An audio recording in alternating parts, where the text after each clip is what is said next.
नमस्कार, मी सुनील. आपण पाहतात आवाज इंडिया मराठी. आता एक नजर टाकूयात महत्त्वाच्या घडामोडींवर.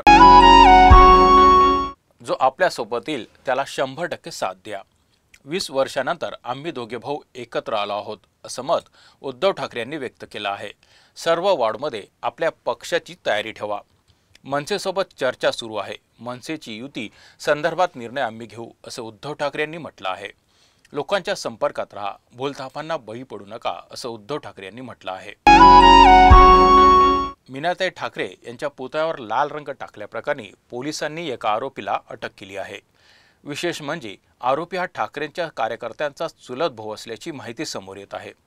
उपेंद्र गुणाजी पावसकर असे आरोपीचे नाव असून त्याने गुन्हा कबूल केल्याची माहिती मिळत आहे. दरम्यान मीनाताई ठाकरेंच्या पुतळ्याजवळ लाल रंग टाकून विटंबना करण्याचा प्रयत्न झाल्याची घटना उघडकीस आल्यानंतर शिवसेनेकडून तीव्र संताप व्यक्त करण्यात आला होता. तर दोन्ही ठाकरे बंधूंनी घटनास्थळी भेट देऊन पाहणी केली होती. राज्य सामायिक प्रवेश परीक्षा कक्ष आणि तंत्र शिक्षण संचालनालयामार्फत व्यावसायिक अभ्यासक्रमांच्या प्रवेश प्रक्रियेत विद्यार्थी एकदाच उत्पन्नाचा दाखला आणि इतर आवश्यक कागदपत्रे सादर करतात. ही प्रक्रिया पूर्णपणे ऑनलाईन व ऑफलाईन पडताळणी करून केली जाते.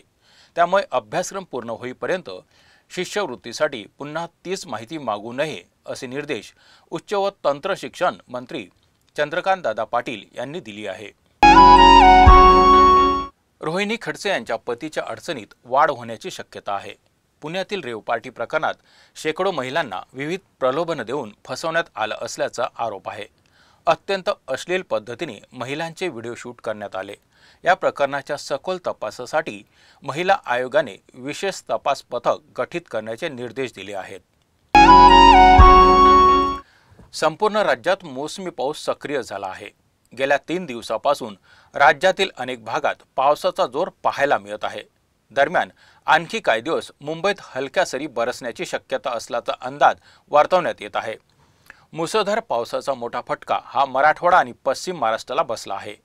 मराठवाड्यामध्ये पावसाच्या तडाख्याने शेतकऱ्यांच्या ऐन तोंडाशी आलेला घास हिरावला आहे. तर अनेक लोकांचे संसार देखील उघड्यावर आले आहेत. आशिया कप 2025 स्पर्धेतील 10व्या सामन्यात पाकिस्तानने यजमानी यूएईवर 41 धावांनी मात करत साखळी फेरीतील आपला दुसरा विजय मिळवला आहे. पाकिस्तानने यूएईला 147 धावांचं आव्हान दिलं होतं. त्यामुळे यूएई हे विजयी आव्हान पूर्ण करत उलटफेर करेल अशी आशा क्रिकेट चाहत्यांना होती. मात्र पाकिस्तानच्या गोलंदाजासमोर यूएईला 20 ओव्हरही खेळता आलं नाही. पाकिस्तानने यूएईला 105 रन्सवर ऑल आउट केलं. पाकिस्तान या विजयासह बी ग्रुपमधून टीम इंडियानंतर सुपर 4 मध्ये प्रवेश करणारी दुसरी टीम ठरली आहे. या बातमीपत्रात इथेच थांबत आहोत. पाहत रहा आवाज इंडिया मराठी.